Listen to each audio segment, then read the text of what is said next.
Good afternoon and welcome back to the University of Maryland at College Park, the Riggs Alumni Auditorium, for today's NASA Future Forum. Thank you for joining us live on NASA TV or via the internet at www.nasa.gov/ntv. This afternoon we have two more panels for our Future Forum. If you have questions for the panels, we'll be taking questions from the audience here at the stationary mics in the room or from the internet via Twitter at our Twitter account of @NASA_technology or through the conversation hashtag of #NASAFuture. This afternoon we're going to start our opening panels with a panel on technology investments and benefits, transferring and commercializing NASA technology to benefit our lives. Our chair today for that panel is Dan Lockney, our Program Executive for Technology Transfer at NASA headquarters. Dan? Thanks, Dave, and welcome back to NASA's Future Forum. Good afternoon, everybody. Thanks for being here. Since the beginning of NASA in 1958, ingenuity has powered the nation's ability to explore and to get us out into space. It's also fueled economic competitiveness, and that's what we're talking about here today. In 2010, the President and the U.S. Congress gave NASA a new mission, a new direction, and interestingly called on us to build a sustainable program of exploration and innovation. And in today's difficult budget environments, that's hard to do. It's going to require careful and strategic investments to reach that future. And while not easy, it is achievable if we don't go it alone, if government reaches out to industry, if we work with partners in industry and academia, and with international partners. And that's what we're here to talk about today. Part of this future is going to be our reaching out to the American industry and create a truly environmental, truly sustainable way forward. And today you're going to hear from some fantastic panelists, leaders in innovation, leaders in industry, and some fantastic scholars who will share with you their experiences of working with NASA, what they're currently doing with space-based technologies, and how we can most effectively use the environment of space, the technologies created for space, to advance our missions, but also bring public benefit back down to Earth for the benefit of Maryland and for the benefit of the nation. So I'll let them speak for themselves. First up, we have Dr. Japhus Doswell. He's got some great companies. Juxtopia is one of them I think he'll be talking about today. He's also got some interesting other projects that I hope he touches on. Great stuff, and fellow Baltimorean, welcome. We've also got Dr. Gilmer Blankenship, the University of Maryland, and then a cool life-saving technology that saved thousands of lives and a 30-year partnership with NASA. And this is a fantastic story, too, that we're happy to bring to you. Mr. Asher Gendelman, fantastic biofeedback device. He brought one with him, and that's just exciting. Just wait to see this thing. It's very cool. We've been talking all morning about the future, and he's got it in his pocket. It's very neat. And then finally, Dr. Henry Hertzfeld. There's been a lot of questions about investment, return on investment, how we calculate what we get out of this investment in space technology. And Dr. Hertzfeld is the nation's and perhaps the world's preeminent scholar in this area. So now, Dr. Doswell. Thank you. Thank you for that introduction, and thank you for allowing me to present to you today. I think we're living in a great time of new space, space exploration, commercialization, and entrepreneurship. My name, of course, is Dr. Japhus Doswell, and I own a biomedical and information technology company in Baltimore, Maryland, and also chair a not-for-profit organization that inspires young engineers to get inspired about entrepreneurship, and also to apply what they've learned in the classroom to build things and innovate. But let me start off with legislation. We're at a time where we have the American Competes Act, Executive Order 13329, which is to encourage manufacturing in the United States, as well as the National Robotics Initiative that President Obama released at the end of June.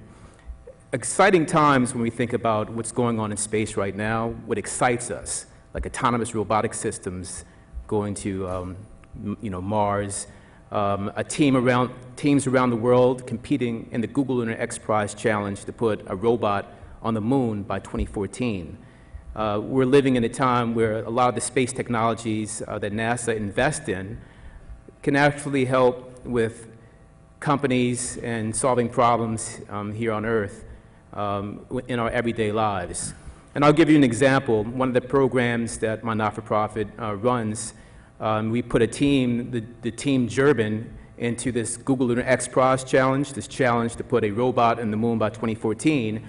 And we're the only team in Baltimore, the only team in Maryland, and one of the only teams on the East Coast to try to achieve this. What's more significant, though, is that the team is comprised mostly of student engineers ranging from electrical, mechanical, industrial design, computer science / software engineers, artists, and they're taking this challenge because they're inspired by NASA's history and inspired by the fact that they can apply what they've learned from their class, even though they may be 18, 19, 20 years old, and actually make this thing happen and really stand on the shoulders of giants when the Apollo mission type of engineers at that time, they're in their young 20s, early 20s.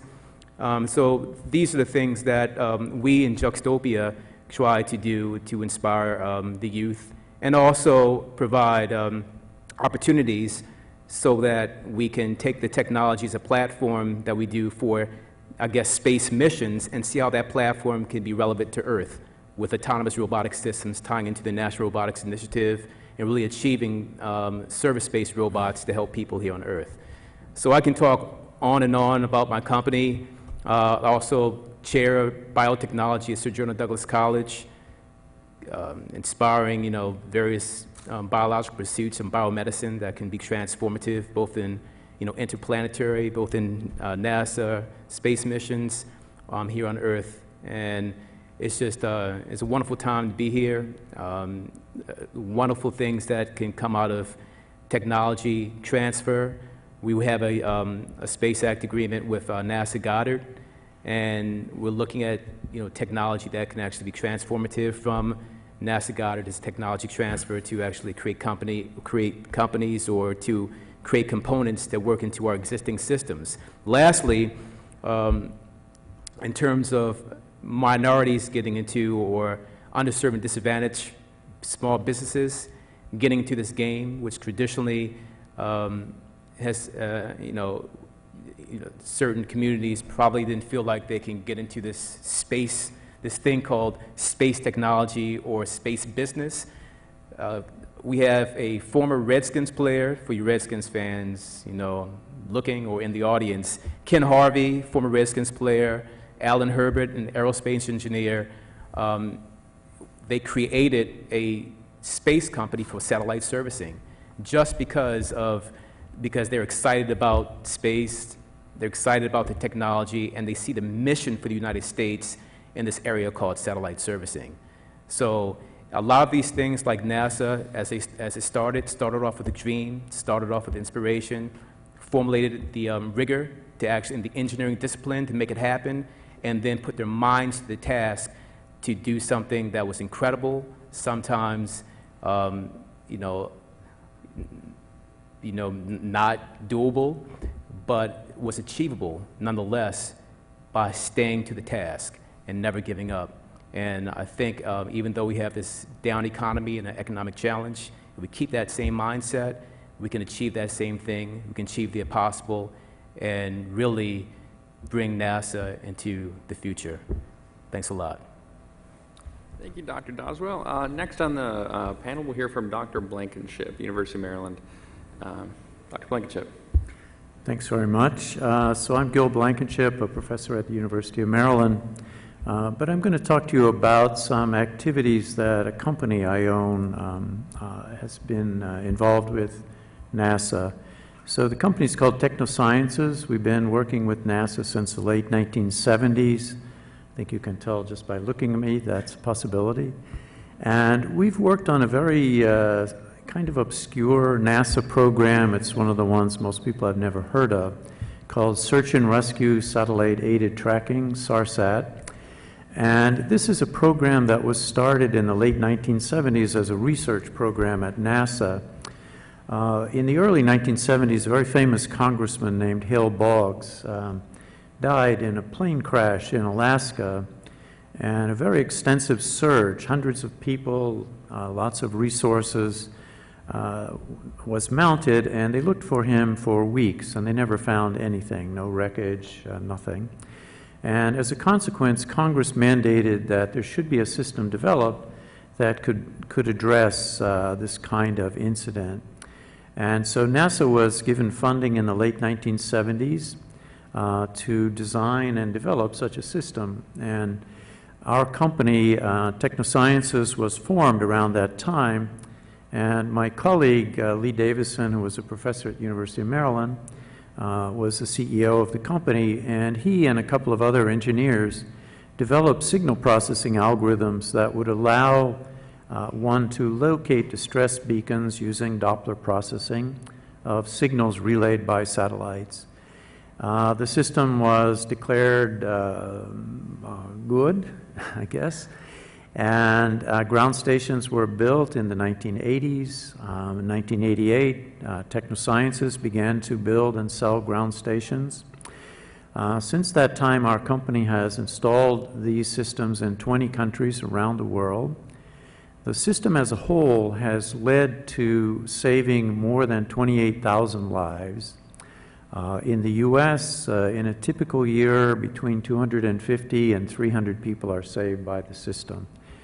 So if you want to look at cost-benefit, and it's a terrible sort of gross thing to do, in the U.S. an average life is valued at $3 million. Mine, I think, maybe a little less, but anyway.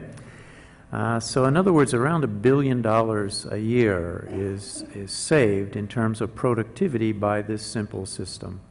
Costs a little bit to run every year. NASA probably invested $20 to $40 million to develop it, but the return on investment has been enormous.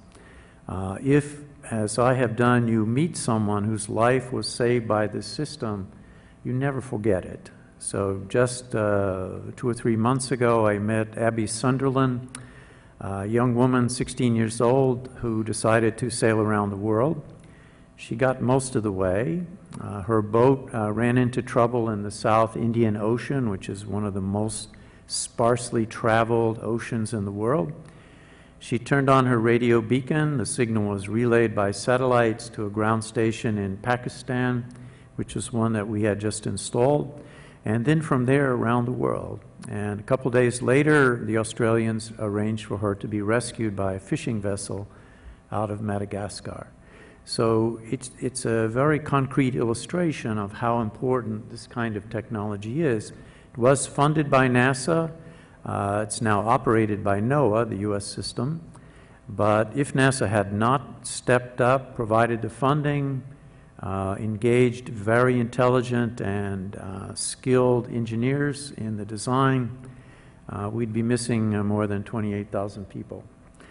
So it's been very important. Recently, a new system was defined. NASA provided funding in 2004 to build the next generation search and rescue system. This one is much better. It's faster, it's much more accurate, and it easily provides global coverage. And it enabled Technosciences to design not just the ground station, which we've done, but also to build a next generation beacon. So the goal is to have a beacon the size of a cell phone.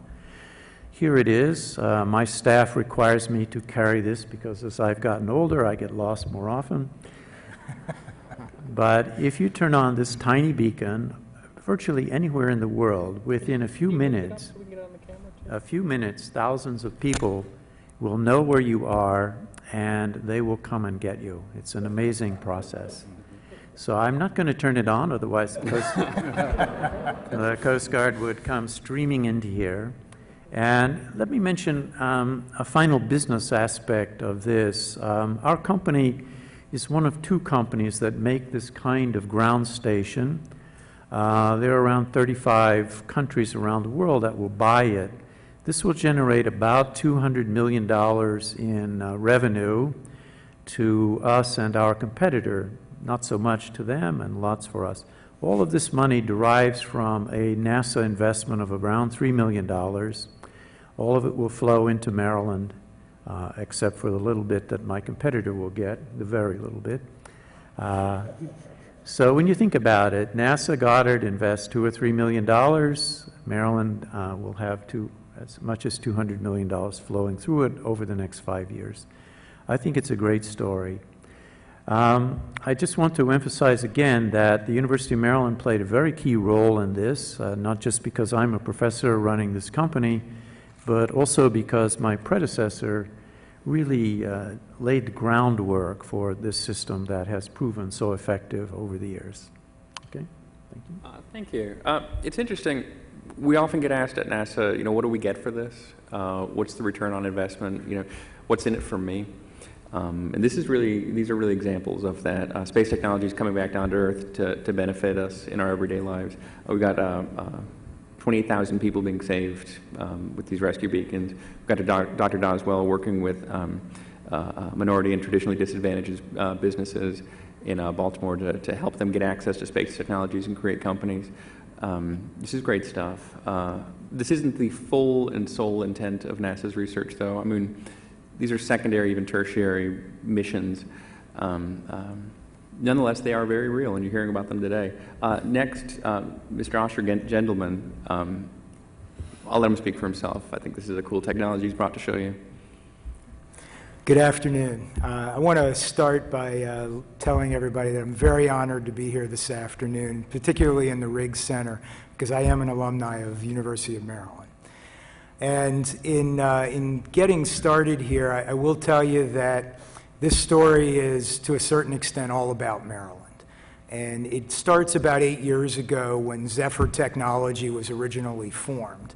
And it was formed by a group of, if you will, physiologists and sports enthusiasts who were building body sensors to measure all different kinds of things. They were a small engineering services firm.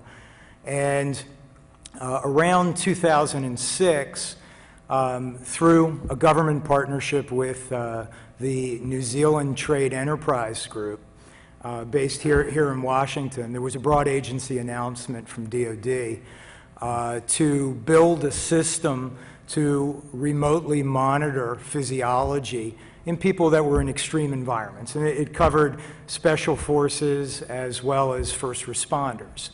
And through the New Zealand partnership, Zephyr, who was based in Auckland at the time, went ahead and responded. And they won the BAA. And it was really the springboard that changed everything. So they began collecting the bits of technology that they had started on, and they put it together, and they built what today is known as the bioharness. And this bioharness is a chest-strappable device that's used to remotely measure the physiology as the government had requested. But what the sensor does is it measures heart rate, breathing rate, skin temperature, and it has accelerometers in there so we can tell whether you're standing right side up or upside down, whether you're moving a little bit or you're not moving at all. But more importantly, we had a big following as we were going through the development, and one of the early adopters was the NASA Ames Center. And there were two researchers down there, Bill Toscano and Pat Cowlings, who are a husband-wife research team who was working on basically reducing the motion sickness effects for the astronauts. And they put a program together that was called Autogenetic Feedback Efficiency Training. And essentially what it is using biofeedback to get everybody to deal with the situation that they're in. And they used the bioharnesses in order to collect the data, and they put together basically a 6-hour training program that helped everybody deal with it. More importantly, the results of it were that 65% of the people that went through the training were able to reduce the effects, okay, completely. 85% of the people that went through it were able to reduce some of the effects. The important thing is that we aided NASA in doing what NASA does best. And one of the things to bring out from the first panel, Dr. Leshens wants to go to Mars, and she's worried about the motion sickness. Let me tell you that NASA has the solution. And it's through this partnership that we're able to do that. But it doesn't stop there.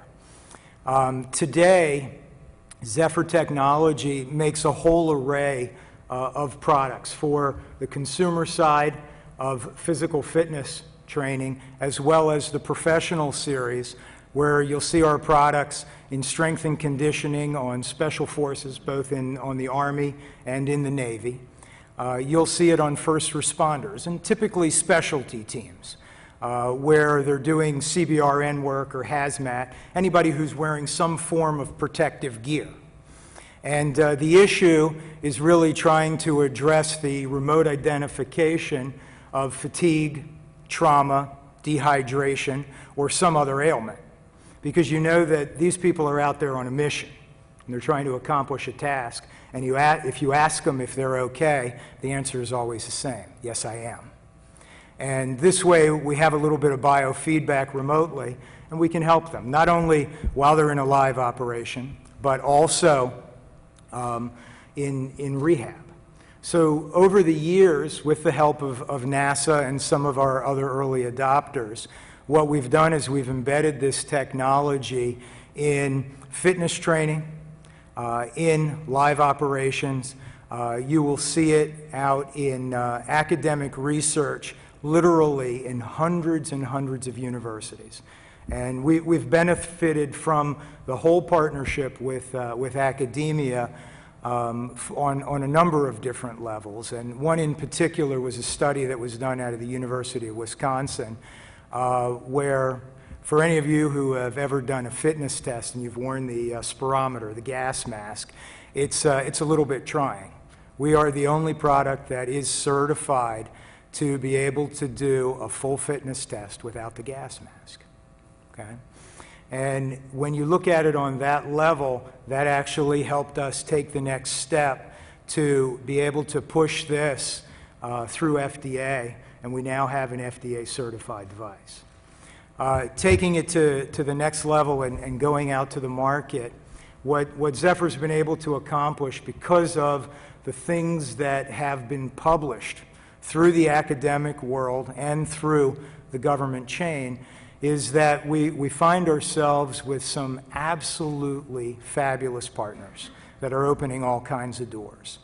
Today, the products are opening doors within the healthcare industry through our partnerships with Qualcomm and AT&T. You'll find us with the sports market through another product that came out of Maryland, which is the E39 shirt pioneered by Under Armour. And we work that one in partnership with them, and we have an ongoing relationship there.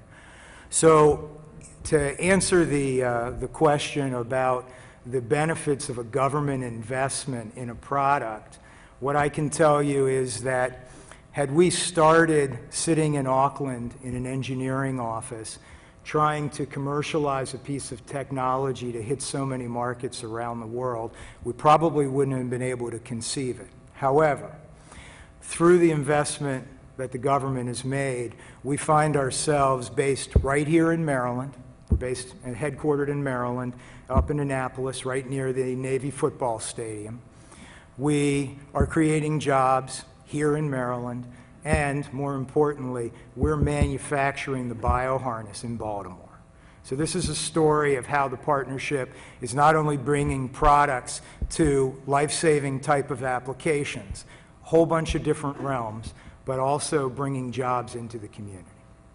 Thank you. Great, thank you so much. And that shirt is cool. Very nice. Next, and I'm very excited to hear from Dr. Hertzfeld, George Washington University. As I mentioned earlier, he looks at all of this stuff and tries to add it up. I'll let him speak for himself.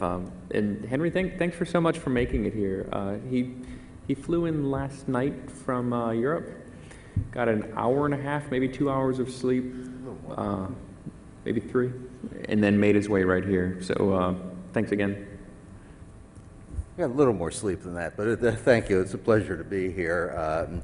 I'm a professor at International Relations at the Elliott School and the Space Policy Institute at George Washington University. And I've been looking at technology transfer at NASA and the programs for quite a number of years. And before I prepared a few remarks, but one thing struck me. I didn't come with shirts and neat technologies today, because I look at the broader picture. Economics can be boring. I hope I won't bore you, but one of the things I think was common is that the NASA investment was actually quite small, but it stimulated a lot of other research, and it does take a lot of money to make a commercial product, to market it, to distribute it. Many magnitudes of what the actual research that started it off would be. And I think that that's a very important benefit. It was a but-for. If it hadn't been for NASA, a number of these companies would not have gotten started or succeeded. And so there are really clearly a lot of benefits to the economy that can be traced back to NASA. And the numbers are large, they're robust. The problem is we do have a lot of trouble measuring the macro impact of NASA technology. And there are a number of good reasons for it. And there's one other thing I'd like to try to clear up. I was asked to comment on measuring the ROI, a business term meaning return on investment, to NASA's technology and NASA's technology transfer investments. I've been arguing for years we can't do it. There really is no such thing to government investments. And you can't use the normal business tools, those the MBAs learn in their courses, things like net present value, internal rates of return, something measured to 1, whatever it may be.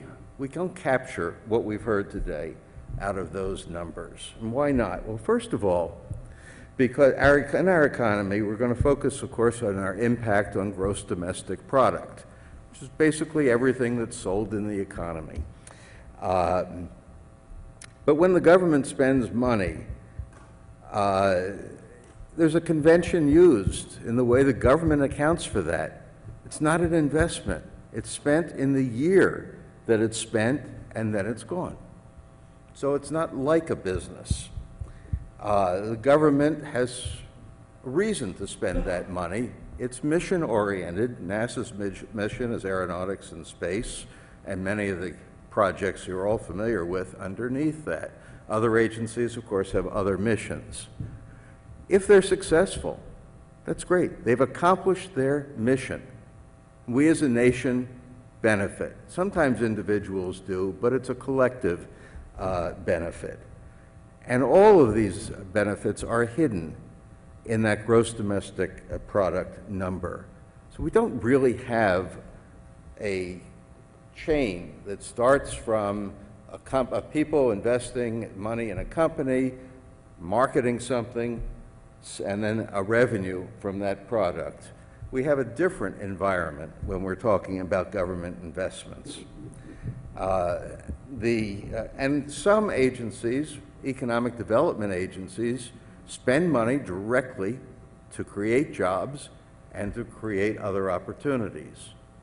When that money stops, when Congress says no more, there are no more jobs.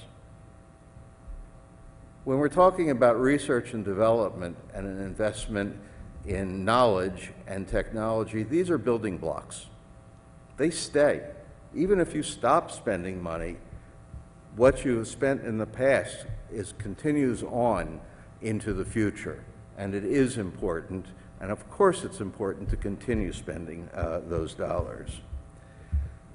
So there's no reason why any government official should be focused on competing with business. You don't need a 40% pre-tax return, such as a venture capitalist might want. You have other reasons. It's the businesses that do that, and those numbers are oriented toward the commercial sector. Similarly, you don't need to, well, step back. Almost anything that we measure in these spin-offs and in the overall benefits and impacts from government and NASA programs that's greater than the amount that was put in is icing on the cake. Anything more than one-on-one is good. So I don't think that we have to make grandiose comparisons to show that we're successful. There are also many other ways, many of them unquantifiable, that we benefit from NASA technology programs. I've listed 5 or 6 of them here. First of all, improvements in the quality of life. There are many of those. We've heard a couple of examples today in the search and rescue and in some of the medical instrumentation and other things like that. I mentioned the opportunities are out there for business to build on the early research efforts of NASA and take them from the uses they have in a government mission to successful commercial products. Many of the improvements are process-related. They're not physical products like this. They're better ways of doing things inside the companies, better lubricants, better clean rooms, number of other examples. And they're not as tangible, but they're also faster to get into the productivity numbers of individual companies. Management innovations. NASA handles big projects very well. Some of those computer programs and other things have been adopted by the commercial sector. Trying to measure the value of information. Knowledge is information. It's very, very difficult, but it's very important as well. And a lot of the research ends up as knowledge. We're all familiar with education and training efforts that NASA has. They're important. And we've even stimulated new industries and new capabilities. The very big things, some of the telecommunications services and capabilities are directly related to early NASA research. So in many ways, this isn't a numbers game. It's more than that. And it's the long-term value rather than the next quarterly business statement that's important from the perspective we're looking at it today. Just quickly, if you insist, I'll give you a flavor of the estimates that others have made in the past of returns to the agency. I can point you to a study that says there's a 3-to-1 return, a 7-to-1, a 9-to-1, an 8-to-1, a 14-to-1, you name it. Anybody can justify those numbers. And I think that a lot of it's folklore, it's good publicity, but justifying those as accurate rates of return really does not occur. It can't occur. It may be larger than that, it may be smaller, but it's there. And the number is really irrelevant. I'll leave you with one last thought. All of these studies look back into history. We've measured average returns from investments in the past. Nobody has been able as yet to measure what economists would call the marginal return to the next dollar spent, the additional returns that we're going to get from what we're spending today on technology and NASA. All we can say, though, is if history is the yardstick, it's been pretty good. And I think we should go ahead and we can, on the basis of that in good faith, justify our investments into the future. Thanks. Fantastic, and thank you. Dr. Blankenship, I think you had a response. So Henry, since I was one of the ones who was making flamboyant claims for return on investment, in fact, I was the one, I agree with you completely. As a scientist, I understand how difficult these things are to measure. But as a businessman and promoter, I think it's very important to promote this, that a little program NASA started long ago has led to saving so many lives and will have a very significant business impact in the state of Maryland. If we win most of the $200 million I mentioned to you, that'll be 100 jobs, 200 jobs, people working in Maryland. These are very tangible things, and I think to the extent that NASA can point to these things, we made something that saved 28,000 people, we brought 100 jobs into Maryland, and so on. I think this really matters a lot. Our congressional delegation cares about this, they get excited about it. That it's associated with the university is even a better thing. So I think these kind of numbers, even though you and I know, well, I think they go a long way to helping NASA establish its great value. NASA is probably one of the 3 or 4 best things our country has ever done, and somehow the fact that we're here trying to promote NASA is good, but on the other hand, it doesn't need promoting. This is one of the best things the country's ever done.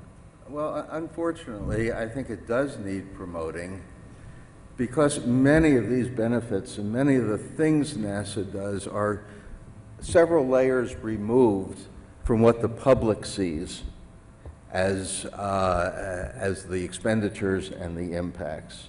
I mean, they see the rocket science, they see the launches, and then there are, from the very beginning of the agency, there are the critics who look at and say, well, we have all these social problems, we have poor people and bad housing and other bad conditions, and education isn't what it should be, and things like that. Why should we be doing this? And there's always been a disconnect at times between the results and the expenditures, and trying to draw those lines a little more clearly, I think, is quite important. David. Okay, thank you. Now, again, the fun part, we'd like to take your questions. Please feel free to step up to the microphones here in the aisles. We'd appreciate any questions you have from here in the audience, and we're also monitoring our Twitter account at NASA_technology or the conversation #NASAfuture. Do we have any questions from here? Well, I have a question, David. Dan?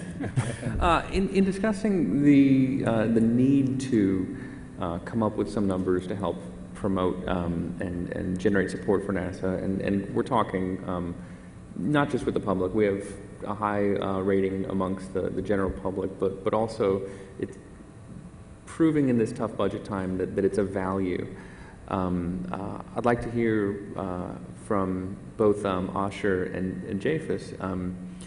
Japhus in the sense of how the small business community is benefiting from NASA, and I think that's part of the story. It's not a number, but first from Asher, I believe the device was used to rescue, in the rescue as part of NASA's involvement in the rescue the 33 miners in Chile. And I was wondering if you could speak on that for a second. I think that's the real story, more so than the numbers sometimes, this human interest story. From the work that NASA does, they obviously monitor people in extreme environments, and they have a tremendous amount of data on that. And when the accident happened down at the mines in Chile, NASA was one of the first ones on site. And because of the work that we had done with NASA, and once they found that the miners were alive, they called us in. So Zephyr's gear was actually on the miners down in the mine. And we, for what it's worth, we have a fellow on our staff. His name is Ben Morris. He's a Marine. Never a former Marine, but a Marine. And if you've ever worked with the Marines, they have a backup plan for their backup plan. And he went down as a part of the team on the ground in Chile. And they had put some specials together in order to monitor the vitals inside the capsule for the ascent, and to work out a handful of scenarios to monitor the miners in the mine. At the end of the day, They worked with a sports physiologist who's a partner of ours in Chile, and they put exercise regimes in place. They monitored the health and well-being, and also using certain capabilities that are in the harness to be able to measure their stress levels. And they put some protocols in place to keep everybody in check. And obviously, we know the end of the story, but if it wasn't for the work at NASA, I would tell you that these gentlemen would not be with us today, and you wouldn't see some of the artifacts down in the Smithsonian in the exhibit that opened last week. Thanks. And I really think that that is the type of human interest story that needs to be told more from NASA, and that's the type of thing that people really need to hear. James, you work a lot in Baltimore with the small business community through your Space Act at Goddard. I was wondering if you could tell us some of the impacts of that, where you intend to go with that, and even some of the challenges, too. I can tell you an early story with technology transfer. I guess this is about 2003, 2004, when I was starting to learn about technology transfer, a little younger than what I am right now. And I learned about this thing called One NASA, right? So there was technology at Langley, and there was technology at Goddard to solve a problem. Problem is that you have 6 million pregnancies in the United States, approximately 4 million births, and then you have a significant amount of fetal loss due to hypoxic ischemia, loss of oxygen to the fetal brain, can cause adverse health effects and fetal mortality or morbidity. In some cases that researchers have seen, cerebral palsy. My vice president of Juxtopia is both an MD and JD, and this was really his interest to decrease fetal loss. And so in talking about numbers, we looked at all around the different agencies, from the Department of Defense, National Science Foundation, to NASA. We found out that in Langley, there was this equipment called, there was a fetal monitor that Langley had created. The baby beats, I think you're referring to. Right, fetal right. heart monitor. Yeah. Fetal heart monitor. We looked at that, and then we said, okay, the heart monitor, as you know from physiological type of responses and interpretation, you can't have really the monitor or sensor without the interpretation, which requires software algorithms. So I said, okay, I'm a PhD in computer science. I think I could figure this out. I could probably write the algorithms myself, probably take a long time, or we can do the numbers game again, hours of work, or I can go to an agency to see if this algorithm pretty much exists, take it off the shelf, license it off the shelf, rather, and see how it can be integrated to complete a solution and exemplify One NASA. So we looked at that. Now, this was a lot coming, to a technology transfer from the very first time. How can we actually solve this problem, looking at both a sensor and an algorithm called the Hilbert-Huang transform, HHT, that's since been licensed someplace else. And we looked at that as a solution. But of course, we had other barriers, but we looked at that as a potential solution, and we plan to come back to that table again. Now, we do, from a lot of our experiences since then, mentor a lot of minority companies. One company in particular has just submitted a provisional patent, so I can talk about this, to tech out a tennis racket for the very first time. So this inventor, tennis coach, not a scientist, tennis coach, right? So you know what, I want to actually improve the game of tennis. I want to make sure that when you're educating a tennis player, that the rotation of the tennis racket, the swing of the racket, just like the Wii on the court, could be done realistically instead of on a, in front of a TV screen. So we looked at all around the places, and we said, okay, let's look at NASA, because we need an accelerometer, a gyroscope, a pressure sensor, a way of actually, when the ball is hit, other sensors, and plug it up to your iPhone and get immediate feedback on what your play game was at that point. So he's looking at NASA technology for that.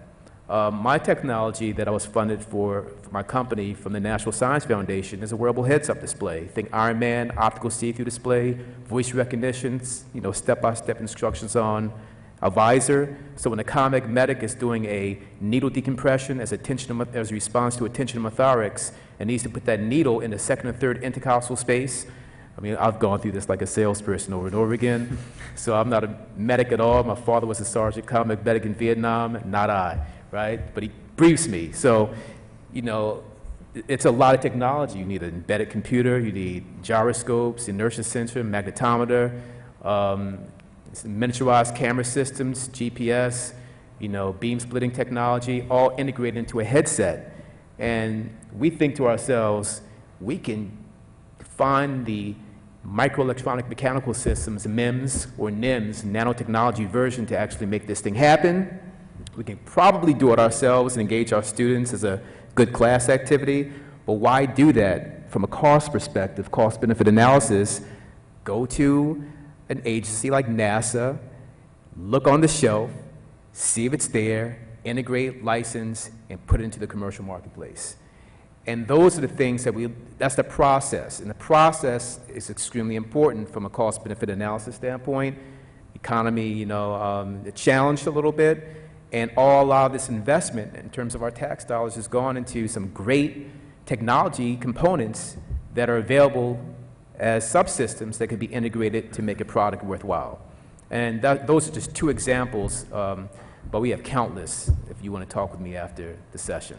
Thanks a lot. Sure, thank you. And I'm sorry you didn't get your hands on the Hilbert Huang Transform. It's one of our cool Goddard technologies. It's a suite of patents that we licensed it through one of our new innovative programs where we auctioned it.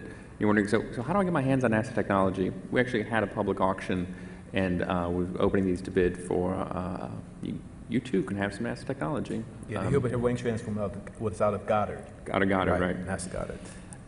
It looks like there's a question in the back.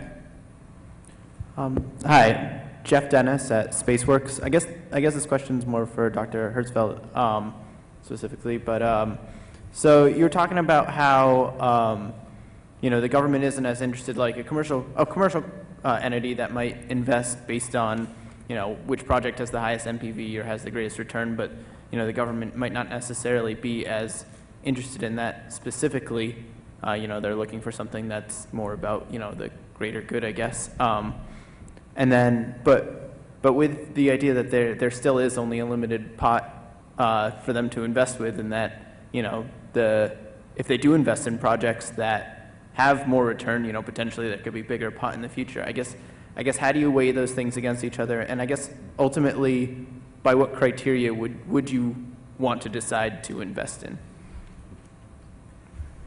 It's a very good question. You're talking, I was talking about studies basically that are after the fact, looking back.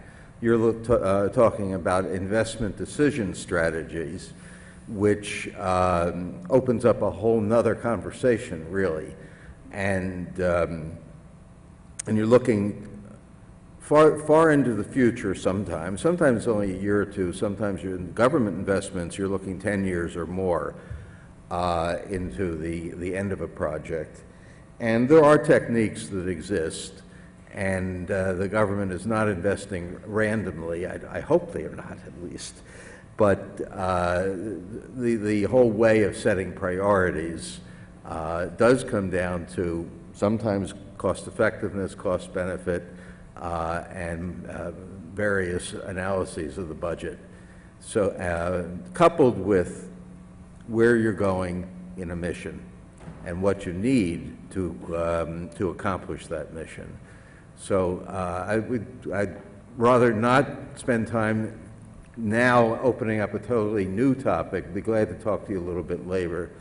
But the government does have at its disposal different tools and than business, different objectives. Some tools may be the same and are usable, and I certainly hope those here who are at NASA are, and I know that the process is very complex, but it's not irrational either. Okay, thank you. If I can add something to that. Part of the issue is not so much designing or looking for the return on investment on a piece of technology from the government's initial spend.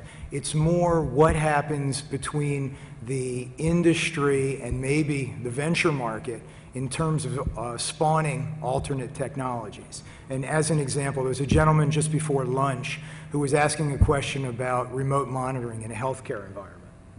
And you know, that is obviously that's something that is on everybody's mind because it's in front of us, it's expensive, we all have to deal with it.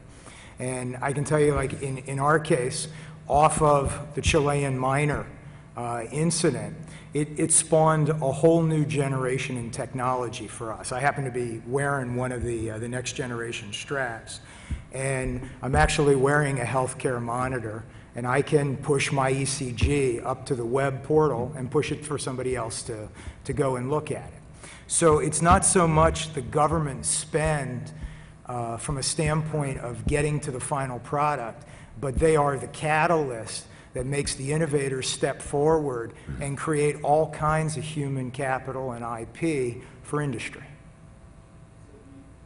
So do you suggest a sort of like, you know, spread a wide net approach to technology just so that you can see what people will pick up? Absolutely. You know, when you look at it, somebody raised the issue this morning in one of the other panels about failures. Failures are really a wonderful thing because you learn so much from them. And if you don't have enough failures in terms of your investments and what you are able to develop, you're not doing enough. Because out of 10 or 15 efforts, you might have 2 or 3 successes, but they overshadow all your losses. And you have to keep going out there and trying and pushing forward. If I may add to that, about 10 years ago, I did a study in the returns in tech transfer, life sciences. And I interviewed a number of companies, and most of them were doing okay. Some of them didn't exist anymore, even though they were on the books. But there were 1 or 2 that really had the other end. There were tremendous monetary rewards from their projects. So the idea of having a portfolio and portfolio analysis is absolutely important. And if you're going to invest in new technologies, you shouldn't put all your eggs in one basket, basically, and you should have alternatives. Something is going to work. You may not know which one it is at the beginning, though. Dr. Blankenship, you had a comment? Okay. There's a question up front. My name is Rita Sambruna, and I work out of NASA headquarters. I'm the program scientist for WFIRST and Physics of the Cosmos program. And I have a practical question for those of you who do partner with scientists at centers or in academia to develop new technology. When you do that, what kind of practical constraints and limitations do you set for the teams? Because many scientists are reluctant, may be reluctant, to see their creativity being, channeled or constrained. So I wanted to ask, what kind of practical limitations do you have when you partner with them? Dr. Doswell? It's a very good question. Juxtopia partners with many universities: Johns Hopkins, Morgan State University, Coppin State University, Delaware State University, Morehouse School of Medicine, and Bowie State University, among others. I'll particularly talk about one research project that was funded by the National Science Foundation to work with Johns Hopkins University. One of the first things that we did after we discussed what we wanted to do, we did a patent disclosure following a non-disclosure agreement and created an agreement where we ratified it. Here's our terms, here's our intellectual property, what's mine is mine, what's yours is yours, what we share is what we share. Pretty much standard MOU type of language, right? That set a platform of trust on paper, because the consequence of infringement can be devastating for both parties. So many times when there's a university and an industry type of collaboration, we see it from our experience that that's a must, that's imperative, right? From then it's a relationship on the scientist trusting to disclose more information for the benefit of his or her own research and also for the benefit of the university. And I'm a hybrid. I'm both a professor and an entrepreneur like many of the panelists today. And I think that's pretty effective from my experience. You know, establishing first the agreement and then building the relationship, you know, with the scientist. Yeah, I can comment on that too. Our company has worked very closely with the university, particularly the aerospace engineering department. So for the last 5 or 6 years, we've probably funded $3 to $5 million worth of research in that department. And the relationship has been fantastic. We work with the licensing office to make sure that everything that we're doing meets university requirements. The faculty members are compensated or else funded directly through the university. So for us, it's been a fantastic thing, and we've had many interesting projects come out of it. And I can mention just one which relates to the NASA SBIR program. We received an SBIR contract a few years ago to build a damping system for payloads in the space shuttles based on magnetoreological fluids. If you can spell that, I'll give you a prize. And it was a success. We proved that you could build this device, but of course it won't be used in the space shuttle in the future. And what we did after that was adapt it to military vehicles, in particular to ground vehicles. And we just did a test at the Army Research Lab recently showing that soldiers inside a vehicle, sitting in seats equipped with this type of damper, would almost surely survive an IED. So it's an amazing transition from securing delicate payload to protecting our troops, and we're very proud of that fact. So this is actually transitioning into the market now. There are shock absorbers that you can buy. In the past, they were for Cadillacs and Ferraris, but soon they'll be on Humvees and other practical vehicles. So in this case, the partnership with the university was essential. That's where the MR fluid technology was developed. The idea of using these as a damper was a university idea, in fact. So it was very important to us. Working with the licensing office, getting the agreements in place, as Dr. Doswell said, is very important. But if you're careful and if you build up a program of trust, it can be a great success for both sides. Thank you. I think we have time for one last question. This came in via Twitter, and I don't know the answer to it. I think it's for Jay, for said Dr. Doswell. What is the Solar System Express? All right. I think this is, this is a great story, right? I'll keep that for sure. All right, so you've heard of the Google Lunar X Prize Challenge. It's a worldwide challenge. The cash prize is $30 million. Germany has a team entered in the challenge, as well as Singapore, I think China, Japan, all around the world. And we have this team from Baltimore, like True Grit. If you've been in Baltimore, you know the deal. I'm third generation Baltimore. You can't even be an entrepreneur. I mean, I have my own little rules about entrepreneurship and what it really means, especially urban entrepreneurship. When you don't have anything, you have to raise your SBIR money, which we've done many times, and get other state-based grants because our certain micro enterprise, it's hard to get a loan or a VC capital. And so you have to have true grit and really make it happen and never give up. Well, this is coming from a young man, I know who he is, Blaze Saunders, who has that true grit.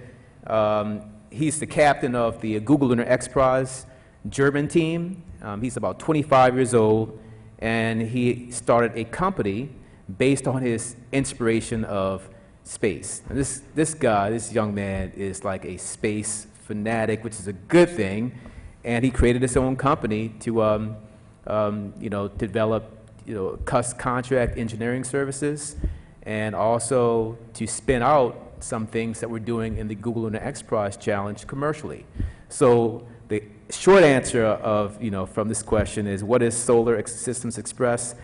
That's the name of this company. So I guess you wanted me to talk about it. It's a good thing, great thing. So look out for Solar Systems Express. And interesting enough, which is even cooler, his name is Blaze Saunders. Blaze. You can't get any better than that. So there it is. Cool name. It's a cool name. And with that, I thank you, gentlemen. It's been a lively, interesting conversation. Thank you very much. David? Okay.